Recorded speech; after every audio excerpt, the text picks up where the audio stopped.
signal. Okay, so please do the time. Right? Okay, so it's like this. Okay. So we will do the timeout signal when we feel uncomfortable. So timeout spaces are available when we need a break. Then under foster mutual respect, we will value unique perspectives without judgment. We will listen patiently and make space for everyone to share. We will celebrate all efforts and achievements, and we will respect all communication styles, verbal or nonverbal. And lastly, under participate at your own pace, we will participate in whatever way feels comfortable.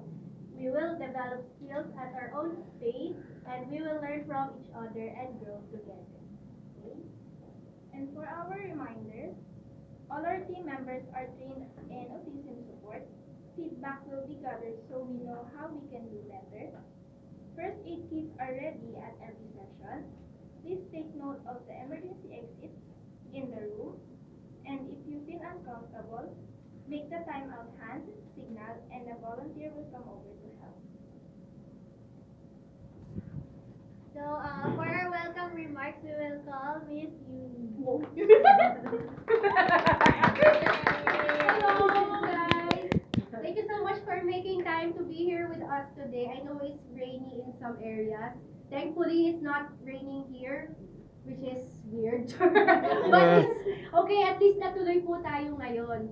So, we are very excited to see what you're going to come up today. We've seen your oil pastel paintings and they are very good. And I've seen some of you done your homework like at home, also creating new oil pastel art. So that's wonderful. So now we will be doing art using watercolor. So the art materials are already at your table. Then while you are doing your artwork, I will bring the parents with me.